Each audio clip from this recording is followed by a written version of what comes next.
بسم الله الرحمن الرحيم waxaan bilaabanaa cashirka koowaad physics-ka cashirka koowaad waa measurement and units marka cabirada iyo halbeegyadu nolosha daily life-ka aad bay saameyn ugu leeyihiin marka waxa la iibsanayo waxa beeca la kala iibsanayo waxa soo dhan waxa soo galaya cabirada iyo halbeegyada marka halkan waxaan ku soo qaatay gaarigaas oo 20 mitir socday waa distance ku socday marka 20 kaas waa 20 oo number ah iyo meter oo unit ah marka meesha cabir walba wuxuu ka kooban yahay number iyo unit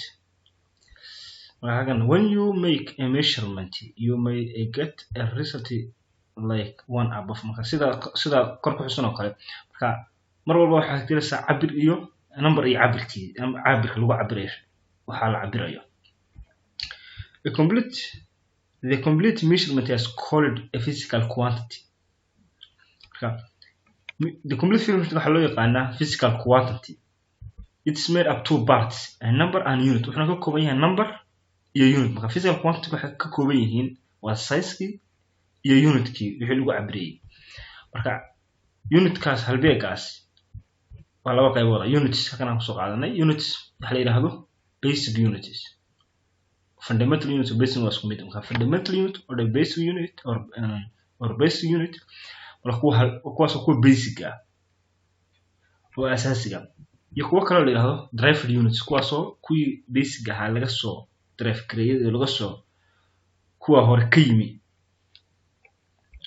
marka halkan waxa jirta todoba basic units marka basic units kuwa todoba halkan table kanaan ku soo ururinay marka physical quantity-ga iyo symbol-ka equation-ka uu ku leeyahay iyo base unit-ka iyo cabirkiisa base-ka iyo wax loo soo gaabiyay marka ka koowaad distance d baa loo soo gaabiyay marka equation-ka caadiga d baa warkasa d marka equation la qorayo meter baa loo soo cabirkiisu yahay base unit-kiisu m baa loo soo gaabiyaa mass-kana waa ka labaad oo m equation-ka kilogram na waa base unit-kiisa kana waa la soo qaataa marka time waa tier equation-ka loo qoraa second baa lagu cabiraa s-na waa la soo qaataa electric charge oo ka afraad q baa loo soo gaabiyaa coulomb baa lagu cabiraa s-na waa la soo gaabiyaa sida temperature waa t marka temperature iyo time marka waa t weyn iyo t yar marka kelvin baa lagu cabiraa kana waa la soo qaataa the amount of substance n baa la soo gaabiyaa mol waa lagu cabiraa molna mass units way molna waa observation la soo gaabiyaa the luminosity ka todobaad waxa weeye the luminous intensity ay baa loo soo qaataa inay symbol equation-ka candela lagu cabiraa candela sidina waa la soo qaataa marka todobadaas waa todobada basic units kan labaad waa derived units marka derived units are units of a measurement derived from the seven basic units marka todobadii basic ah baa laga soo derive laga soo derive ama la isku dhufto ama la isku qaybiyo marka kuwaas bay laga soo derive gareeyay example speed meter per second baa lagu cabiraa meterkaas waa distance-kii iyo second labaduba waa basic units ka mid yihiin marka labadaas la isku qaybiyay waa speed force baa la mid ah density baa la mid ah and other quantities iyo kuwa kale badan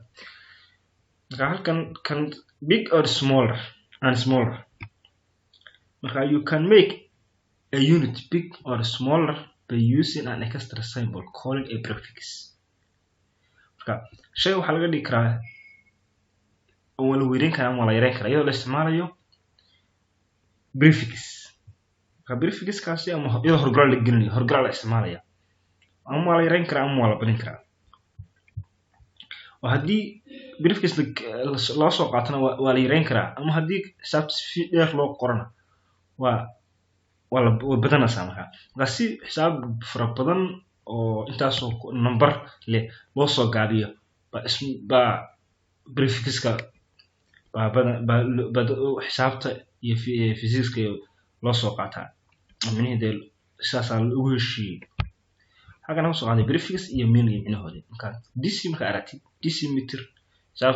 xisaabta kale intaas oo decimeter ama physics inta decimeter ka d baa loo soo gaabiyaa waa hal loo qabiyo 10 oo 0.1 ka kalabaad centi waa hal loo qabiyo 100 ka kilo ka waxaan ka ilaa kilo okay waa waxa weeye وكن بالوفت كل وجهه كان ملي كهلو قوي كن ميكرو وهلو قوي لح إبر وهلمين نانو هلو قوي سجال إبر كان بيفكس كاس حلو وجهه إن شيء إن سوق عبي أنت سوق إبر أنت لو قرر لها سوق عبي راح كان SI units SI units وام حي SI unit most of scientists use it SI units و simple international units كان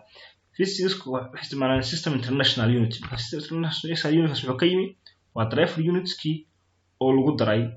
basic units ki labadaas marka isku daray waxa ku dhahaa SI units SI units markaas maanta gabagabay baan ku joojinaa casharka insha Allah casharka dambana waa la socon doontaan insha Allah hadii la haydmo aan si dhaqso ah anibaan inuu soo gudbina hadii la haydmo wixii aan ra'yina comment-kaaga nagu soo dhiibo insha Allah sina shirkare subscribe tana waa xaqiina wasalaamu calaykum waraxmatullaahi wabarakaatuh